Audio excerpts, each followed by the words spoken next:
Were hearts truly free in the Middle Ages? Could love really conquer all, even the rigid walls of medieval society? In a world strictly divided by birth, wealth, and destiny, where a peasant might never speak to a prince and a queen's hand was a political prize. Did true romance ever stand a chance? Prepare to journey back to a time between the 5th and 15th centuries, a world of knights and ladies, kings and commoners, where some incredible love stories dared to defy the rules. Number 1. Fresne and Gurun. In the sun-dappled lands of medieval France, near a bustling town called Dol, there lived a lord whose wife gave birth to twin daughters. Now in those days the birth of twins was sometimes seen as a sign of unfaithfulness. The lady's own sister, a bitter woman named Coudroum, had once spread such a rumor about a neighbor who had twins, claiming that it proved she had 2 fathers for her children. Fearing the same gossip and shame, the lady made a terrible choice. She decided to keep one daughter and abandon the other. One of the newborn twins, wrapped in a piece of rich brocade, was placed beneath an ash tree, or Fresne in the local tongue, with a ring tied to her finger. This ring, a golden band adorned with rubies, was the only clue to her noble birth. Porter, a man who worked at the gate of a nearby abbey, discovered the infant. His heart, touched by the sight of the helpless babe, would not allow him to leave her to the elements. Took the child home to his wife, a kind and nurturing woman who loved the little girl as her own. They named her the Fresne, after the tree where she was found. The Fresne grew into a young woman of breathtaking beauty and remarkable grace. Her manners were refined, her spirit gentle, and her intelligence sharp. She was a beacon of light in the simple home of the porter, far exceeding the expectations of someone raised in such humble circumstances. Though she knew her true parentage was a mystery, she never let it dim her inherent nobility of character. Word of Fresne's beauty spread, reaching the ears of a powerful and renowned lord named Gurun, whose lands were vast and whose lineage was ancient. Gurun was a man of great respect, and his reputation for chivalry was well known. One day, while hunting near the abbey, he caught sight of Fresne. It was a fleeting glimpse, but it was enough. Her elegance, her posture, her striking features, they captivated him instantly. He was drawn to her as if by an invisible force, even though he knew nothing of her background beyond the fact that she was raised by a porter. The very idea of a powerful lord being enamored with a girl of such seemingly low birth was unusual, even scandalous in that era. Society demanded that lords marry ladies of equal or higher standing, alliances forged for power, land, and lineage, not for love. Despite these societal expectations, Gurun found himself deeply in love with Fresne. He sought her out, not with the intention of a fleeting affair, but with a genuine desire to be with her. He made her his mistress, a scandalous arrangement for a lord of his standing, but one that was surprisingly built on true affection and mutual respect. He built her a chamber separate from his main hall, provided her with fine clothes and all the comforts she desired, treating her with the dignity of a lady, not a servant. Their love was a quiet rebellion against the strict class system that dictated every aspect of medieval life. For 2 years, their unconventional relationship continued. Fresne managed his household with such wisdom and efficiency that his knights and servants, initially surprised by her presence, grew to admire and respect her. She brought order and peace to his affairs, proving herself more capable than many ladies of noble birth. Her kindness and gentle nature won over everyone around her. However, the whispers in the court grew louder. Gurun's vassals and kin, concerned about his lack of a legitimate heir and the societal impropriety of his relationship, began to pressure him to marry a woman of noble lineage. They reminded him of his duty to his family name, his lands, and his legacy. They argued that a powerful lord like him needed a noble wife to secure his future and maintain his standing. Gurun, though deeply in love with Fresne, felt the weight of these expectations. He understood the feudal system and the importance of a proper marriage alliance. He was torn between his profound affection for Fresne and his obligations to his lineage and kingdom. The pressure was immense, a constant reminder of the impenetrable wall of class that stood between his love and his destiny. Eventually, under duress, Gurun agreed to marry. The woman chosen for him was a wealthy and powerful lady named Coudroum, the very same woman who had once slandered the lady with twins. Ironically, she was also Fresne's twin sister. Though none of them knew this at the time, the decision to marry someone else devastated Fresne. She had known this day might come, but it did not lessen the pain of the impending separation. Yet, in her characteristic noble spirit, she did not rage or protest. Instead, she offered to help Gurun with the wedding preparations, showing incredible strength and selflessness. She helped arrange the bedding for the bridal chamber, her heart breaking with every thread she smoothed. As Fresne prepared the bridal bed, she noticed the rich brocade cloth that covered it. It was the very same piece of fabric in which she had been wrapped as an infant, the cloth that still contained the golden ring tied to her finger. A flicker of recognition, a deep sense of connection stirred within her. She recognized the pattern, the feel of the silk. She carefully untied the ring from the fabric, the ring that had been her only companion during her abandonment, the ring that held the secret of her birth. Just then, her foster mother, the porter's wife, arrived at the castle. Overcome with emotion and curiosity, Fresne showed her the brocade and the ring. The foster mother, who had kept the secret of Fresne's discovery for all these years, suddenly understood. This was the exact cloth and ring she had found with the infant Fresne so many years ago. She recognized them instantly, and the full truth of Fresne's noble parentage, her twin sister, and her mother's tragic secret began to unravel. The foster mother, without hesitation, went to Gurun's mother, who was also present for the wedding. She revealed the entire story: the abandoned infant, the discovery beneath the ash tree, the brocade, and the golden ring. She explained how Fresne had been raised with love and care, and how her inherent nobility of character had always shone through. Gurun's mother, listening intently, recognized the ring. It was the very ring she had given to her own daughter, Gurun's first love, as a gift. It was also the ring that was now tied to the brocade, the same brocade that covered the bridal bed. A gasp went through the room as the pieces of the puzzle fell into place. The truth was astounding. Fresne was not just a noble lady, but the twin sister of Gurun's intended bride, Coudroum, and the daughter of a powerful lord and lady. She was of the same high birth as Gurun himself, or even higher, depending on the exact family lines. The class barrier that had seemed so insurmountable, the very reason Gurun had been pressured to abandon her, vanished in an instant. With the truth revealed, the marriage to Coudroum was swiftly annulled. The lord and lady, Fresne's true parents, were overjoyed to find their lost daughter. They embraced her, tears streaming down their faces, overwhelmed with relief and remorse for their past actions. Fresne, who had always shown grace and humility, was now rightfully acknowledged as a lady of high standing. Her true status finally revealed. Gurun, who had loved Fresne, despite her perceived low birth, was ecstatic.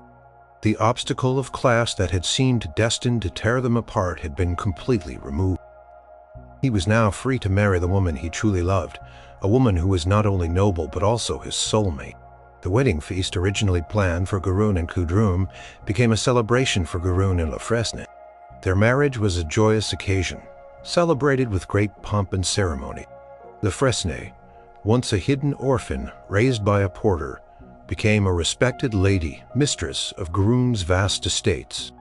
She continued to manage his household with the same wisdom and grace, and their love deepened with each passing year. The story of Fresne, as told by Marie de France, in her collectionant to the idea that true nobility resides not in birth alone, but in character, and that love given enough time and a little twist of fate can indeed transcend the most rigid social divisions of the medieval world.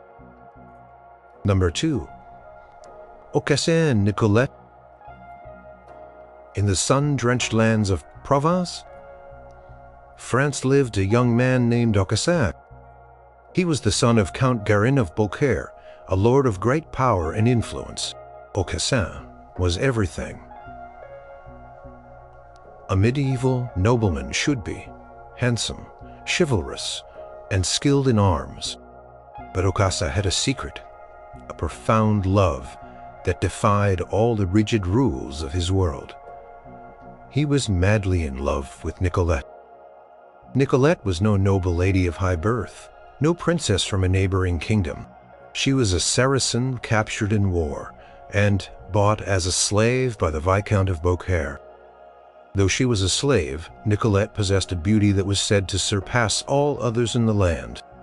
Her hair was black, her eyes sparkling, and her skin as white as ivory. Her grace and intelligence were undeniable, and she carried herself with a dignity that belied her enslaved status. Class difference between Aucassin, a count's son and heir, and Nicolette, a captured slave, was immense, an almost insurmountable chasm in medieval society. A nobleman was expected to marry a woman of equal or higher standing, someone who could bring land alliances and legitimate heirs to his family. Even consider a slave a non-Christian at that was unthinkable. Aucassin, however, did not care for these conventions. He was consumed by his love for Nicolette. He refused to take up arms to perform his knightly duties or even to inherit his father's lands unless he could have her. His father, Count Gurun, was furious. He tried everything to separate them. He threatened Nicolette, banished her from the castle, and even imprisoned her, hoping to break his son's will. "You are a fool, Aucassin," his father would rage. "How can you love a slave, a pagan? You must marry a princess, a noble lady, for the honor of our house." But Aucassin was unmoved. He saw only Nicolette's beauty, her kindness, and her spirit. He believed their love was fated, a bond that transcended the man-made laws of social hierarchy. He swore he would rather go to hell with Nicolette than to heaven without her. The conflict escalated. Aucassin's family was at war with their enemies, the Boucans, and his father desperately needed his son's fighting prowess. Aucassin, however, declared he would only fight if Nicolette was released from prison, and he was allowed to speak with her. Count Gurun, seeing no other option, reluctantly agreed. He released Nicolette, allowing Aucassin a brief heart-making meeting, but their joy was short-lived. Count Gurun had no intention of allowing their romance to continue. He had Nicolette locked away in a tower guarded day and night, intending to ship her off to a distant land or even burn her at the stake as a sorceress. The despair Aucassin felt was profound. He knew he had to act, was not one to wait for rescue. She was resourceful and brave. One night, using sheets, she lowered herself from the tower window and escaped into the darkness of the forest. Her escape was risky, a perilous journey through unknown woods facing wild beasts and dangerous outlaws. But her love for Aucassin drove her onward. She sought refuge in a secluded hut, hiding from discovery. While there she heard Aucassin's desperate cries as he searched for her. He had escaped his father's castle distraught and determined to find her riding his horse through the forest, calling her name. Their reunion in the forest was a moment of pure, unadulterated joy. A brief reprieve from the harsh realities of their world. They shared a moment of profound love, their spirits soaring despite the dire circumstances. But their happiness could not last in their own land. They knew they could not return to Beaucaire. They decided to flee, embarking on a dangerous journey across the sea, seeking refuge and freedom from the constraints of their society. Their journey took them to a distant kingdom, the land of Torelore, a magical place where the king lay in childbed, while the queen went to war. A topsy-turvy world that mirrored their own defiance of norms. In Torelore, they lived for a time, happy and free, their love blossoming far from the judgments of their homeland. Aucassin fought bravely for the king of Torelore, proving his knightly worth, while Nicolette lived as his beloved. Their bond grew stronger, their love a constant source of comfort and strength. However, fate had another twist in store. Torelore, was attacked by pirates, and during the chaos, Aucassin and Nicolette were separated. Nicolette, captured by the pirates, was carried across the sea to Carthage, a city in North Africa. She found herself in a place that, unknown to her, was her original homeland. In Carthage, Nicolette was recognized by powerful noblemen. It was revealed that she was not a slave by birth at all, but the daughter of the king of Carthage, stolen by Saracens as a child. Suddenly, the vast class chasm that separated her from Aucassin vanished. She was a princess, a queen in waiting, of a lineage as noble as any in Europe. Overjoyed by this revelation, but heartbroken by her separation from Aucassin, Nicolette decided to return to her true love. She disguised herself as a jongleur, a wandering minstrel, and traveled back to Provence, singing songs of Aucassin and Nicolette, hoping to find her beloved. Her journey was long and arduous, a testament to her unwavering devotion. Meanwhile, Aucassin, after escaping from the pirates, had returned to Beaucaire. His father had died, and he was now the Count. But despite his new status and power, he was miserable without Nicolette. He spent his days pining for her, his heart heavy with sorrow, convinced she was lost to him forever. One day, the disguised Nicolette arrived at Beaucaire. She began to sing her sorrowful songs, tales of a forbidden love, of a prince who loved a slave girl. Aucassin, hearing the familiar story, was captivated. He summoned the minstrel, and as she sang, she subtly revealed her true identity. The moment of recognition was electrifying. Aucassin could not believe his eyes. His beloved Nicolette, a princess and not a slave, was standing before him. The joy that flooded his heart was immeasurable. Class barrier that had caused them so much pain, the very thing that had driven them from their homes and separated them across seas, was proven to have been an illusion from the start. Aucassin and Nicolette were finally free to marry, their union, no longer a scandal but a celebration. They reigned together as Count and Countess of Beaucaire, their love story a legendary tale of devotion and perseverance.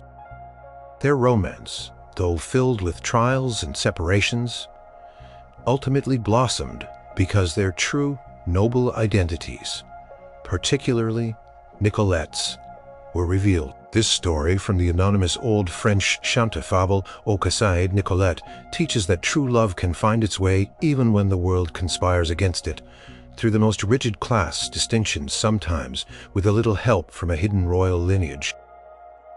Number 3. Sir Gareth and Lady Lynette. In the grand and bustling court of King Arthur, a young man arrived one day, tall and well-built but strangely dressed. He wore old, tattered clothes, and his hands were rough and calloused. He introduced himself as Beaumains, meaning fair hands, and asked King Arthur for 2 gifts, one to be fed in the kitchen for a year and a day, and the other to be granted an adventure of his own choosing at the end of that time. King Arthur, ever generous, agreed to the peculiar request. So Beaumains, despite his impressive stature, became a kitchen servant, toiling alongside cooks and scullery maids. He was mocked and scorned by many of the knights, who saw him as nothing more than a commoner, a rough country bumpkin trying to find a meal. Only Sir Lancelot, the greatest knight of the Round Table, sensed a hidden nobility in the young man, often providing him with better food and comfort than his station allowed. This period of his life was a deliberate test, a self-imposed humility to prove his worth beyond his birth. After a year and a day, as promised, an adventure arrived at Arthur's court. A young noblewoman, Lady Lynette, arrived in great distress. She pleaded for a knight to rescue her sister, Lady Lioness, who was besieged in her castle by the fearsome Red Knight of the Redlands. Lady Lynette, though beautiful, was sharp-toned and proud, accustomed to the finest knights. When Beaumains stepped forward claiming his promised adventure, Lady Lynette was utterly enraged. "What? A kitchen knave? A scullion? You disgrace me and my sister," she cried, her voice filled with scorn. I came for a knight of renown, one of the famous Round Table. Not a lowly servant. You are nothing but a kitchen boy." She continued to insult him, dismissing his claims, ridiculing his appearance, and his perceived low birth. The very idea of such a man attempting to rescue a noble lady was to her an unforgivable insult to her family's honor and status. Despite Lady Lynette's furious protests, King Arthur, bound by his word, allowed Beaumains to undertake the quest. Sir Kay, known for his sarcasm, continued to mock him, calling him kitchen knave. But as Beaumains left the court, Sir Lancelot rode alongside him, offering him a horse and a squire. It was then that Beaumains revealed his true identity. He was Sir Gareth, the youngest son of King Lot of Orkney, and therefore King Arthur's nephew. He had deliberately concealed his noble birth to prove himself through his own merits, not by the virtue of his lineage. Even after his true identity was revealed to the audience of the tale, and to Lancelot, Lady Lynette remained unaware, continuing her barrage of insults. As they rode, Gareth encountered numerous knights blocking their path. He defeated them all, one after another, proving his immense skill and courage. Each victory, however, only seemed to fuel Lynette's disbelief and irritation. She was stubborn, unwilling to accept that a kitchen boy could possess such chivalry. She continued to call him kitchen knave, coward, and dishwasher. Her words cutting like daggers. She constantly reminded him of her own noble status and his perceived lack thereof. Yet Gareth, with remarkable patience and humility, continued to ride by her side. Enduring her insults without complaint, he rescued knights she had mocked, proving his honor. He fought giants and dangerous foes always with the aim of reaching Lady Lioness. His actions, more than his words, began to slowly chip away at Lady Lynette's prejudice. She started to notice his unwavering courtesy, his incredible strength, and his deep sense of justice. She saw that his true nobility lay not in his origin, but in his deeds and his character. Turning point came when Gareth faced a particularly formidable opponent, Sir Gringamore, a knight of great prowess. After a fierce battle, Gareth defeated him. Sir Gringamore, impressed by Gareth's skill and honorable conduct, asked for his name. When Gareth revealed he was Sir Gareth, the son of King Lot, Sir Gringamore was astonished. He bowed before Gareth, acknowledging his noble birth and remarkable achievements. This revelation, finally reaching Lady Lynette, was a shock. Kitchen knave, she had scorned, was in fact a royal prince, King Arthur's nephew, and one of the finest knights in the land. Her pride began to crumble. She looked at Gareth with new eyes, seeing the true chivalry that had always been present beneath his humble disguise. Her contempt slowly transformed into respect, and then, much to her surprise, into admiration and affection. As they approached the castle of Lady Lioness, Lady Lynette finally confessed her change of heart. "My lord, Sir Gareth," she said, her voice softer than he had ever heard it, "I ask for your mercy and forgiveness. I have treated you ill and called you a knave when you are a true knight and noble. I now see my error." Gareth, ever gracious, forgave her instantly, saying he had understood her frustration. The final challenge was the Red Knight of the Redlands, who had the power to make any knight's strength drain away. After a grueling battle, Gareth, using his wit and courage, finally defeated the Red Knight. Lady Lioness, freed from her long siege, emerged from her castle, and having heard of Gareth's valor and the true story of his noble birth, welcomed him as her rescuer. And here the romance truly blossomed. Lady Lioness, captivated by Gareth's bravery and true nobility, fell deeply in love with him. And Gareth, for his part, found himself equally smitten with Lady Lioness, who was not only beautiful, but also kind and gracious, a stark contrast to her sharp-tongued sister. However, Lady Lynette, having undergone her own transformation, also found herself falling in love with Gareth. This presented a new internal conflict. But Gareth had fallen for Lady Lioness, and their love was mutual. To ensure their union was proper and honorable, King Arthur sent for Lady Lioness and her sister to come to court. King Arthur, pleased with Gareth's success and his newly revealed identity, arranged for a grand tournament. At this tournament, Gareth proved himself once more battling against the best knights of the Round Table, even holding his own against Sir Lancelot. His skill and honor were undeniable. King Arthur then officially granted Sir Gareth the hand of Lady Lioness in marriage. Their wedding was a magnificent affair, celebrated with great pomp and circumstance. Lady Lynette, though initially heartbroken, found happiness in her sister's joy and became a loyal friend to Gareth. The story of Sir Gareth and Lady Lioness, found in Sir Thomas Malory's Le Morte Arthur, is a powerful testament to the idea that true nobility and worth are not defined by initial appearances or perceived social standing, but by character, courage, and virtue.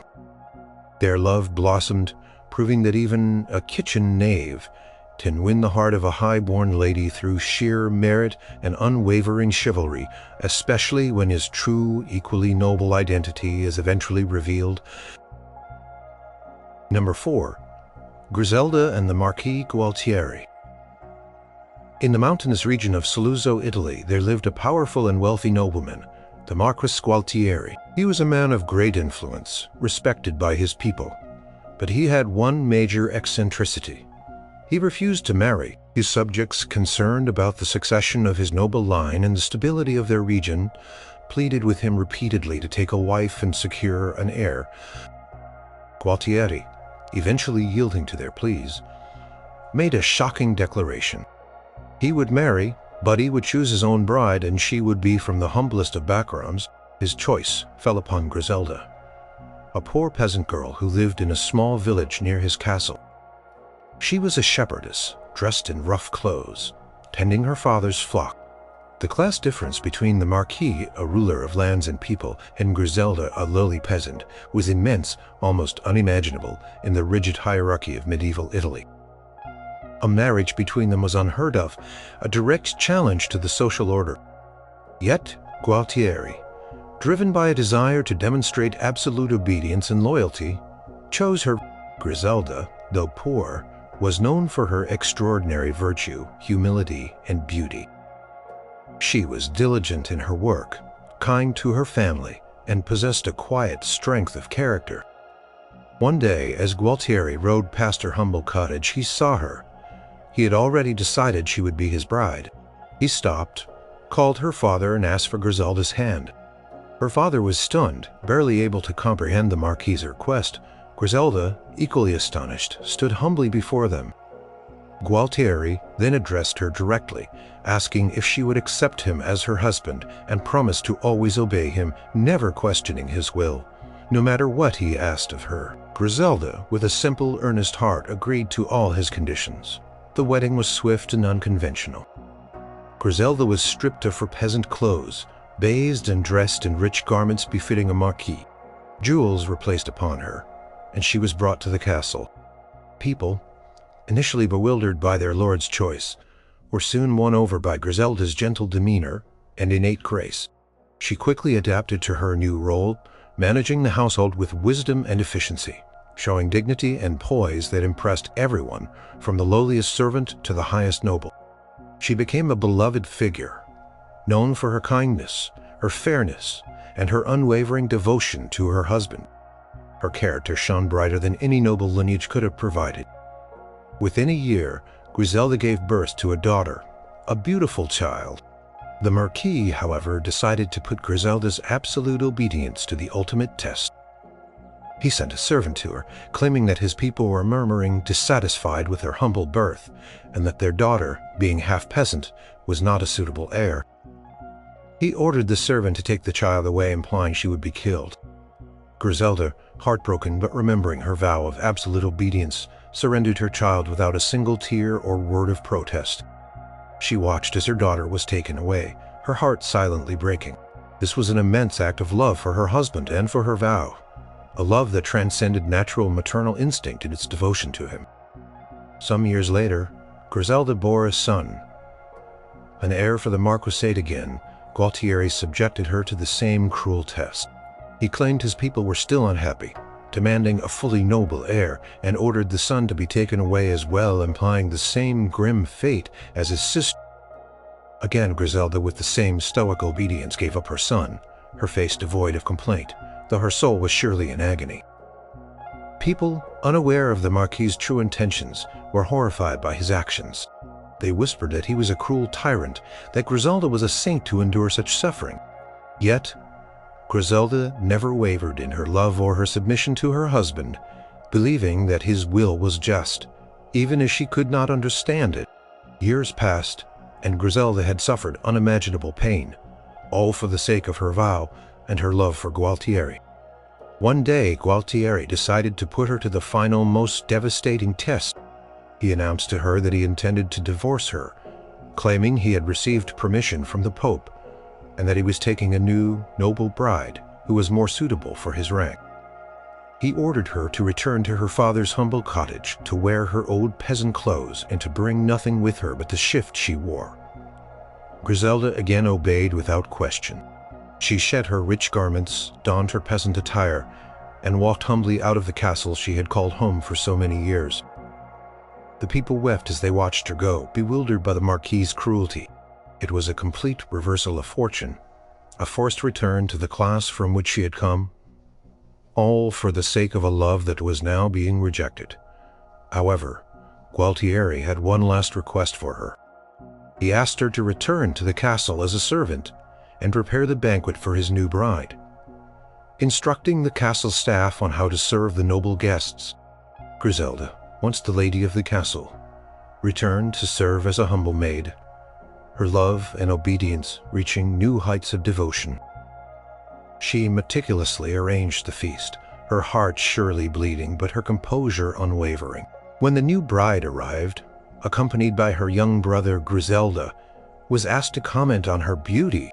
Griselda praised the girl's loveliness, offering a subtle plea that Gualtieri treat her new wife with more gentleness than he had treated her. It was at this moment that Gualtieri finally revealed the truth. The new bride was not a stranger, but their own daughter. Now grown and beautiful, the young brother was their son. Gualtieri had never killed their children. He had sent them to Bologna to be raised in secret by his sister, away from the gossip and prejudice of his court. He had put Griselda through these cruel tests, not out of malice, but to prove her unwavering virtue, her patience, and her absolute fidelity. He embraced her, telling her that no woman could ever compare to her in constancy and love. The people who had been aghast at his cruelty now understood the depth of Griselda's extraordinary character and the unique nature of their Marquis's love. Griselda, overwhelmed with joy and relief, embraced her children, whom she had thought lost forever. Griselda was restored to her rightful place as Marquise, revered more than ever for her incredible fortitude. Their love, though tested by extreme cruelty, stemming from Gualtieri's obsession with proving her obedience, despite her low birth, blossomed into an extraordinary bond. The story of Griselda, famously told by Giovanni Boccaccio in his Decameron and later by Geoffrey Chaucer in The Clerk's Tale, is a stark, almost disturbing testament to a love that could overcome the demonstrating. Number 5. Floris and Blancheflower. In the ancient lands of Spain lived King Felix, a powerful monarch, and his queen. One day, after a victorious battle against the Saracens, the king brought back a captured Saracen noblewoman, a beautiful young woman who was also pregnant. Soon after, the queen also gave birth to a son. King, in an act of unusual kindness, allowed the Saracen lady to give birth within his castle walls. 2 babies, born on the same day, a boy and a girl, were raised together in the castle. The king's son was named Floris, and the Saracen girl Blancheflower, meaning white flower. Though Floris was a prince, an heir to a kingdom, and Blancheflower was the daughter of a captive raised as a foster sister, and later a lady-in-waiting, their bond was deep, growing stronger with each passing year. They were educated together, sharing lessons, games, and secrets. As they blossomed into adolescence, their childhood affection deepened into a profound and passionate love. Floris, the young Christian prince, loved Blanchefleur, the beautiful Saracen girl. With all his heart, this was a dangerous love. Blanchefleur, though treated kindly, was still considered of lower status, a foreign captive, and a non-Christian. A prince of Floris's standing was expected to marry a princess, a noblewoman who could secure alliances and produce a legitimate heir, not someone of Blanchefleur's background. King Felix and the queen, recognizing the burgeoning romance, were horrified. They feared their son's love would jeopardize his future and the royal line. They saw Blanchefleur not as an individual but as a threat to the established order, a stain on their royal lineage. They tried to separate the young lovers, forbidding them from seeing each other, but their efforts were futile. The more they were forbidden, the more their love grew. A defiant flame against the rigid societal rules. The king, in desperation, decided on a cruel plan. When Floris was away at a tournament, the king and queen sent Blanchefleur away from the castle. They paid a group of merchants to take her far away and sell her into slavery in a distant land. To Floris they lied, telling him that Blanchefleur had died. They even built a tomb and a false monument, hoping to convince him. When Floris returned and learned of Blanchefleur's supposed death, he was inconsolable. His grief was so profound that he contemplated taking his own life. His parents, seeing his despair, realized the depth of his love. Eventually, the queen, remorseful, confessed the truth. Blanchefleur was alive, but she had been sold. Floris, filled with a renewed hope and an unshakable determination, swore he would find her.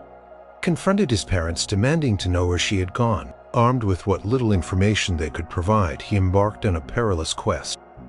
He carried with him a golden cup filled with precious jewels to bribe his way and overcome any obstacles.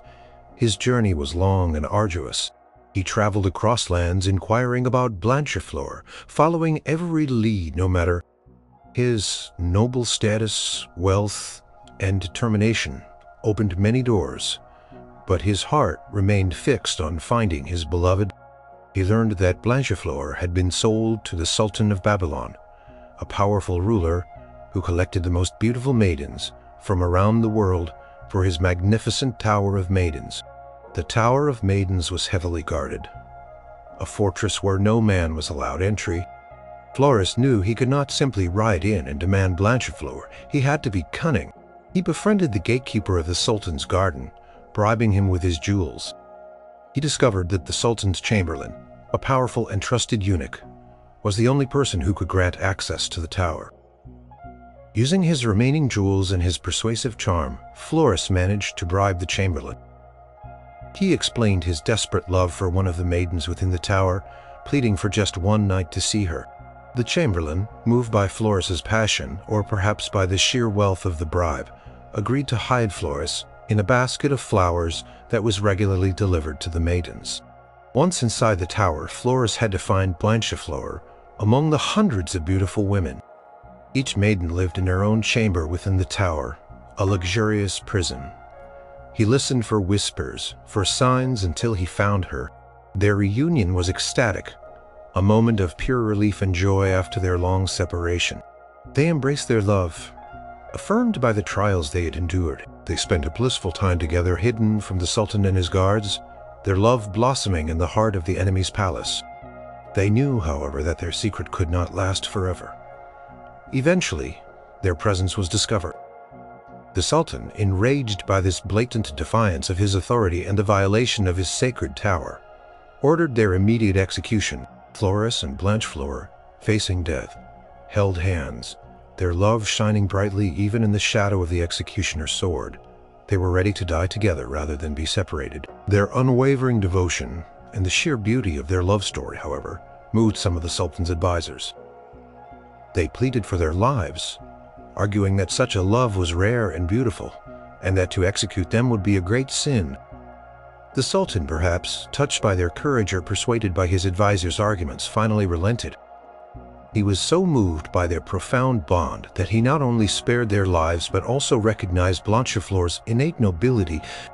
It was revealed that Blanchefleur was not a common captive, but the daughter of a noble Saracen family, captured in a conflict.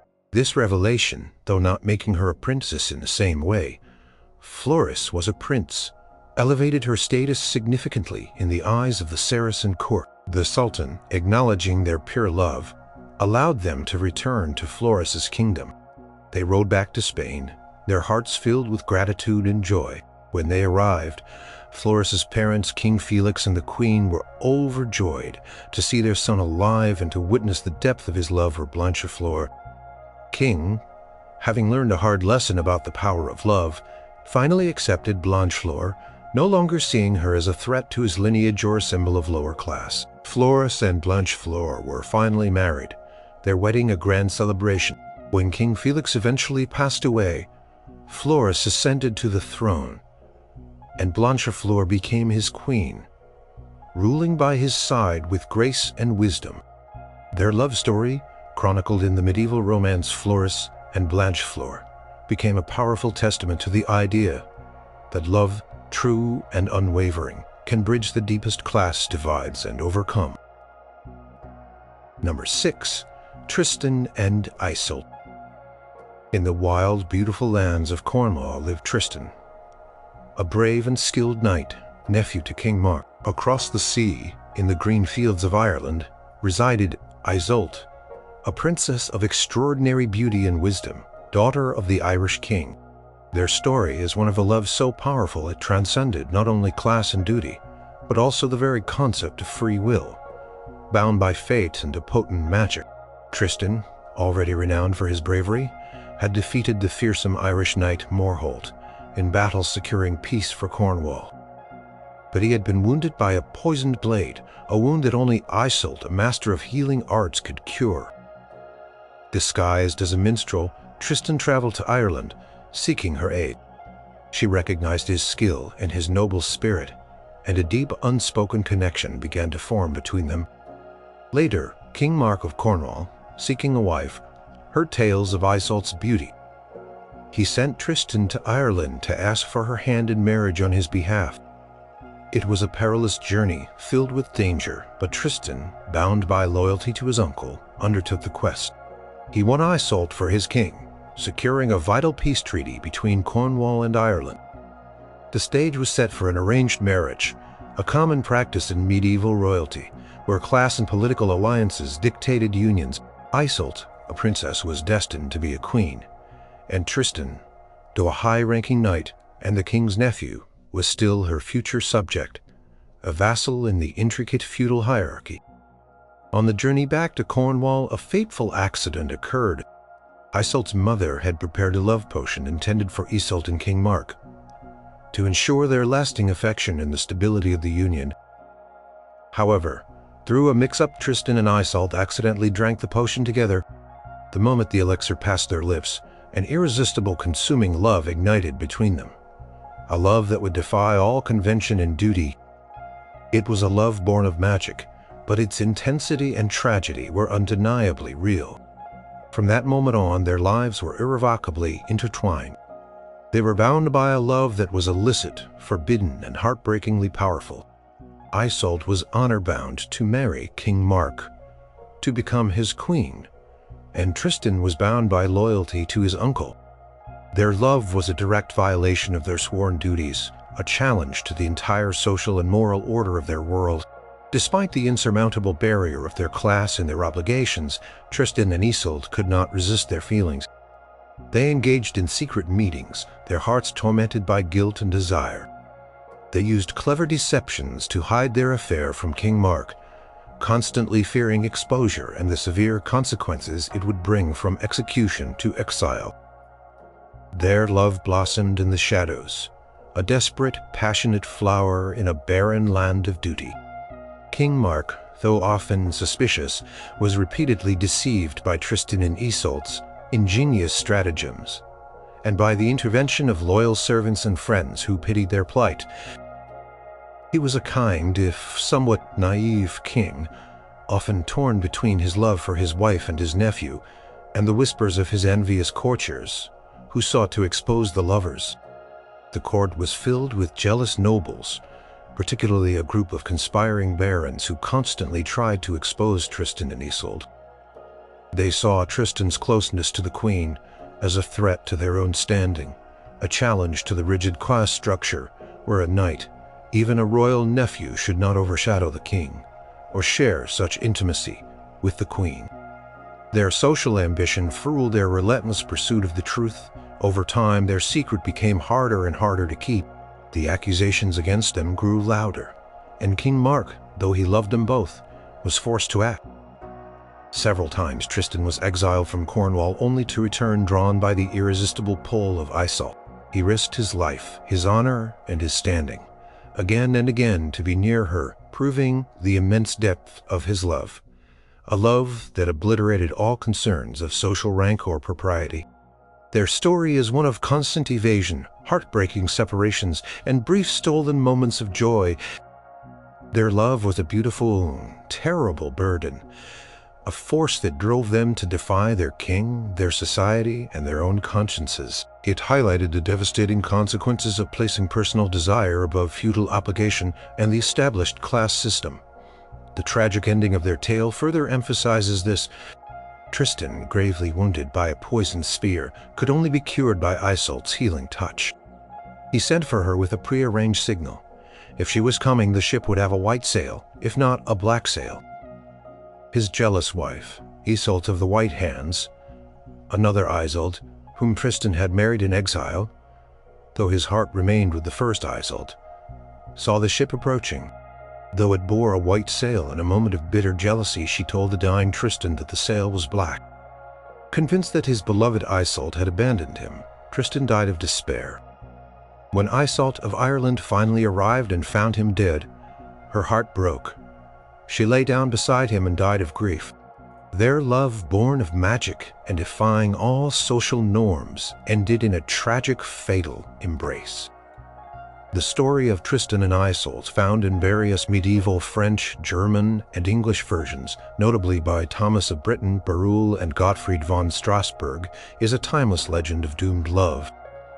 It demonstrates how powerful emotion, even if magically induced, can challenge the most entrenched class and societal structures.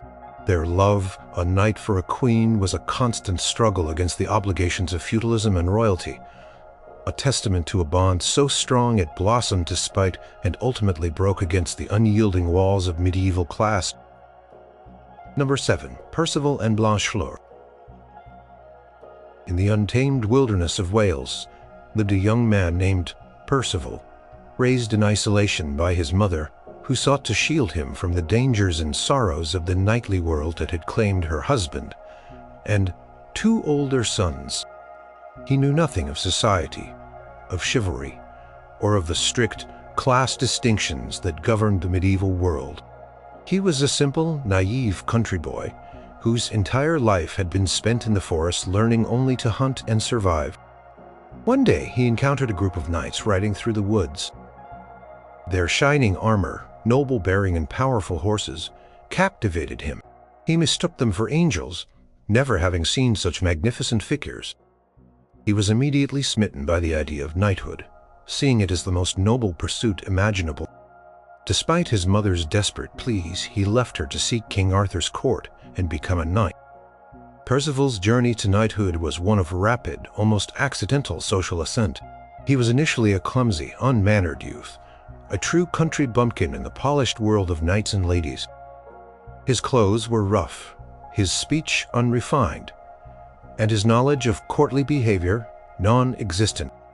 Class difference between him and the noble knights he aspired to be was stark, yet his innate purity of heart and natural talent for combat shone through. After a series of early, often comical adventures where his naivety led him to misunderstand social cues and courtly etiquette, Percival proved his natural prowess as a warrior. He began to earn a name for himself, quickly rising through the ranks of aspiring knights.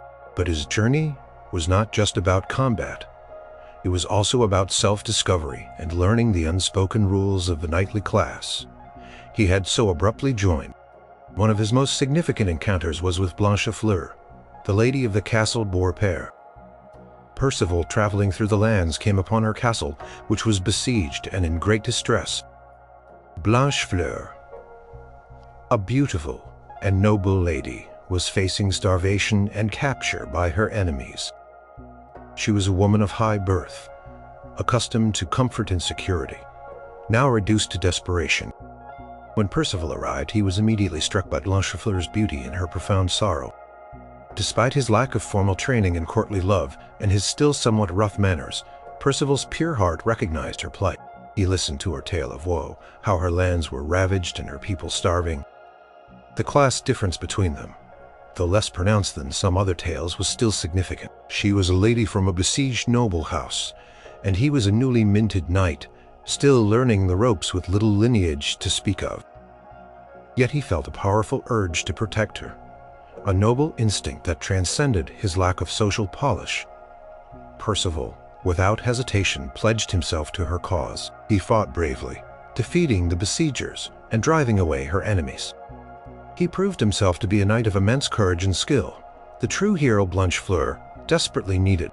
His actions elevated him in her eyes, far beyond his humble origins. As Percival rested in her castle after his victory, he found himself drawn to Blanchefleur. She, for her part, was deeply grateful and increasingly captivated by his sincerity, his raw power, and the unexpected tenderness he showed her. She was a lady of refined sensibilities, yet she saw beyond his unpolished exterior to the noble soul within. Their love blossomed quickly, a tender and pure affection. Percival, despite his inexperience, felt a profound connection to Blanchefleur. They shared a night of intimacy, a symbol of their deep bond, even though he had not yet formally learned all the tenets of courtly love. Their relationship was based on mutual respect, gratitude, and a growing affection. Blanchefleur, recognizing Percival's potential and his inherent goodness, offered to share her lands and her life with him. She saw in him not just a rescuer, but a true partner, someone who could help her rebuild her besieged domain. She recognized that true nobility lay in his character and deeds, not just in a family tree. However, Percival's destiny was intertwined with the quest for the Holy Grail, a higher calling that pulled him away from the comforts of Blanchefleur's castle. He had witnessed the mysterious Grail procession at the Fisher King's castle, but failed to ask the crucial question that would heal the king and the wasteland. Driven by this new spiritual quest, he knew he could not remain with Blanchefleur, no matter how much he loved her. Their separation was bittersweet. Percival continued his journey, seeking the Grail, burdened by the knowledge of his past failures, and driven by a desire for spiritual enlightenment. Blanchefleur remained at her castle, forever grateful for his intervention, nurturing their love in her heart, understanding his higher purpose. The story of Percival and Blanchefleur, as told by Chrétien de Troyes in his unfinished romance, Percival. The story of the Grail shows a romance that blossoms despite initial class differences. Percival, the rustic, unrefined country boy, through his inherent goodness and acts of chivalry, proves himself worthy of a noble lady. Blanchefleur, in turn, looks beyond his social awkwardness to recognize his true worth. Their love, though brief in the narrative, is a powerful example of how love and heroic deeds can elevate an individual's social standing and connect souls across the divides of perceived class and background. In the medieval world, it's a journey not just of outer adventure, but of inner growth and social integration. Number 8. Havelock the Dane in Goldborough. In the mist-shrouded lands of Denmark lived a young boy named Havelock. He was the son of a powerful king, but his destiny was cruelly twisted by a treacherous guardian. After his father's death, Havelock was placed under the care of Godard, a powerful earl, who promptly seized the throne and planned to murder the young prince. Godard, fearing the rightful heir, tried to drown Havelock, but the boy's inherent nobility shone brightly, literally in a divine light, and the villains recognized he was destined for kingship. Fearing this divine sign, Godard, instead of killing him, handed Havelock over to a humble fisherman named Grim, with orders to drown him at sea. Grim, however, also saw the light and, recognizing the child's royal aura, spared him. He raised Havelock as his own son, alongside his own children, far away from the Danish court in the humble coastal town of Grimsby, England that he founded. Havelock grew up believing himself to be a common fisherman's son, a strong, kind, and hard-working young man. His immense strength and good nature, however, marked him as different. He worked tirelessly, often doing the jobs of many men, his frame towering over others. He was simple in his ways, humble in his demeanor, unaware of his royal lineage. His class was that of a common laborer, far removed from the royal courts. Meanwhile, in England, a young princess named Goldborough, the rightful heir to the English throne, faced her own peril. Her guardian, the villainous Earl Godrich, also usurped her kingdom.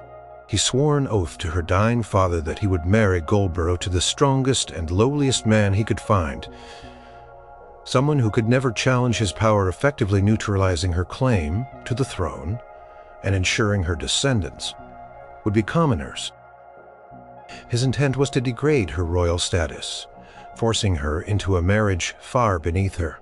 Godrich, seeking such a man, found Havelock. Havelock, with his immense strength and his perceived lowly status as a kitchen servant, he had moved to a lord's kitchen to find work, where he could eat more to sustain his size, was the perfect candidate for Godrich's cruel plan. He was a commoner, a large and seemingly simple man, ideally suited to be a powerless figurehead husband for the princess. Class difference between Goldborough, a princess of royal blood, and Havelock, a humble kitchen servant, was colossal. A marriage between them was a mockery of royal tradition, a deliberate degradation of Goldborough's status.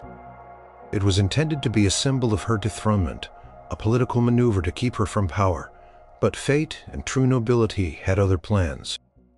Despite her initial horror at being forced to marry a man she believed to be a commoner, Goldborough, in her chamber on their wedding night, witnessed a miraculous sign. As Havelock slept, a bright light shone from his mouth, and a golden cross, a mark of royalty, appeared on his shoulder. This was the same divine light and mark that Grim had seen years ago. Goldborough, astonished and awestruck, immediately recognized the sign. She knew that this was no ordinary commoner, but a prince, chosen by God to be a king. Her heart, which had been filled with despair, was now filled with hope and a sense of wonder. She realized that Havelock, despite his rough exterior and humble upbringing, was of true royal blood, her equal in lineage, and perhaps even her superior as the rightful king of Denmark. She told Havelock of her vision, and though he was initially bewildered, they decided to seek confirmation. They traveled to Denmark, Havelock's true homeland, where the divine light appeared again, recognized by powerful noblemen who had once served his father. They confirmed his identity as the rightful heir to the Danish throne.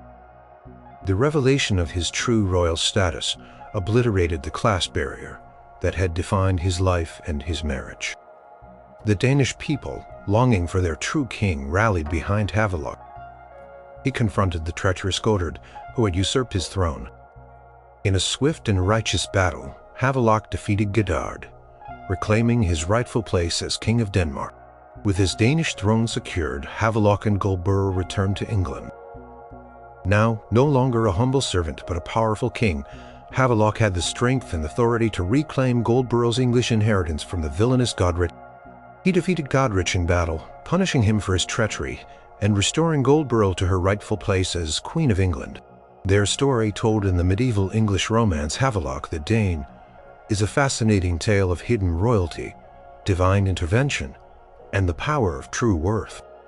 Havelock, despite being raised as a commoner, always possessed the innate qualities of a king: strength, kindness, and justice. Goldborough, though a princess, was forced to marry a seemingly lowly man, but through divine revelation discovered his true, equally royal lineage.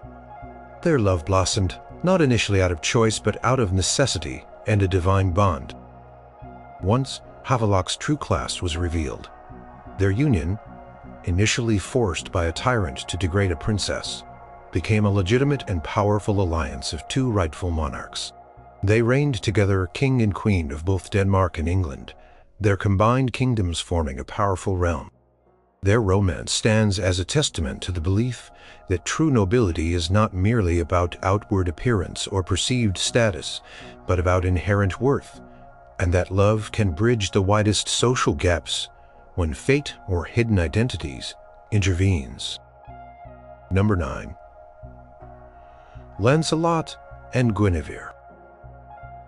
In the glittering, chivalric world of King Arthur's Camelot, where knights performed heroic deeds and ladies were admired, existed one of the most famous and ultimately tragic romances of the Middle Ages.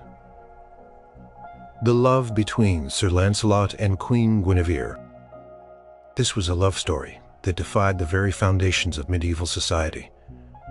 The sacred bonds of marriage, the unwavering loyalty owed to a king, and the strict hierarchy of the court. Lancelot was King Arthur's greatest knight, a paragon of chivalry, courage, and prowess. He was unparalleled in battle, unwavering in his loyalty to Arthur, and admired by all. Guinevere was the queen, Arthur's beloved wife, and the embodiment of royal grace and beauty. Their positions were fixed. She was his queen, and he was her most loyal subject, bound by honor and fealty to serve her and her husband. Their love began subtly, a gradual deepening of admiration and respect. Lancelot, as the king's champion, spent much time in the queen's company, protecting her, conversing with her, and attending to her needs. Guinevere, witnessing Lancelot's unmatched chivalry, his gentle courtesy, and his profound devotion, found herself increasingly drawn to him. Lancelot, in turn, was captivated by Guinevere's beauty, her wisdom, and her regal bearing. Class difference here was not about initial status, as both were of the highest noble birth. Lancelot was a prince himself, though not of Arthur's lineage. Class difference, and indeed the central conflict, stemmed from the rigid social structure of the medieval court and the unbreakable vows of feudal loyalty and marriage. Guinevere was Lancelot's sovereign, his queen, and Arthur was his liege. To love the queen was an act of profound betrayal, an absolute defiance of the social and moral order. It challenged the very foundation of kingship and the sacred institution of marriage. Their love was a secret forbidden flame, burning brightly in the heart of Camelot. They met in hushed whispers, in secret gardens, their every encounter fraught with the danger of exposure. Their passionate affair was a constant source of agony and ecstasy, a beautiful, terrible burden. They knew the immense risk. They took the potential destruction of their lives, Arthur's kingdom, and the very ideals of the Round Table, yet they could not resist. Their love was a powerful force, inspiring Lancelot to even greater acts of chivalry. He fought battles, rescued damsels, and upheld justice, all for the love of Guinevere, wearing her favor, often dedicating his deeds to her. His unparalleled strength and courage were often attributed to the inspiration he drew from her. However, secrets in a court as close-knit as Camelot rarely remained hidden. Forever, whispers began to spread, fueled by jealousy and suspicion. Sir Mordred, Arthur's illegitimate son and a treacherous knight, along with other envious knights, actively sought to expose the affair, seeing it as a way to undermine Arthur's authority and seize power for themselves. They understood that striking at the heart of the royal marriage was the surest way to dismantle the kingdom. Climax of their secret love came when Mordred and his conspirators burst into Guinevere's chamber, where Lancelot was present. Lancelot, with his incredible strength, fought his way out, slaying several knights, but the secret was out. The affair was exposed, and the consequences were immediate and catastrophic. Guinevere, as the queen, was condemned to death for treason and adultery, a standard punishment for such a high-stakes transgression in medieval law. Lancelot, unwilling to let his beloved face such a fate, rescued her from the pyre, leading to a violent confrontation with Arthur's forces. In the ensuing chaos, Lancelot accidentally killed two of Arthur's loyal knights, Sir Gareth and Sir Gaheris, who were unarmed. This act, while unintentional, turned Arthur's most loyal knights against Lancelot, tearing the Round Table apart. The exposure of their love led to a devastating civil war. Arthur, heartbroken and betrayed by his most trusted knight and his beloved queen, was forced to declare war on Lancelot. The ideals of Camelot, built on loyalty, honor, and justice, crumbled under the weight of this personal betrayal. Lancelot, despite his deep remorse, could not abandon Guinevere. He fled to France, taking Guinevere with him, but their love had shattered the unity of the kingdom. The war between Arthur and Lancelot left Camelot vulnerable. Mordred seized the opportunity to usurp the throne, leading to the final fatal Battle of Camlann, where King Arthur was mortally wounded. In the end, their love story, though immensely powerful and deeply passionate, led to ruin. Guinevere, filled with remorse for the destruction she had wrought, chose to retire to a nunnery, living a life of penance. Lancelot, heartbroken and filled with grief, became a hermit, devoting his remaining days to repentance. They never saw each other again in life. Tale of Lancelot and Guinevere, a central theme in the vast Lancelot Grail cycle, and famously retold by Sir Thomas Malory in Le Morte d'Arthur, is a quintessential medieval romance that embodies the tragic concepts of love defying the ultimate class and social structures of its time. It's a story where love blossomed with undeniable intensity, despite the insurmountable barrier of absolute loyalty and sacred vows, ultimately leading to the destruction of the very world they inhabited. Shows how even the highest-born individuals are bound by the ironclad rules of their society, and how breaking those rules even for love carries a monumental cost.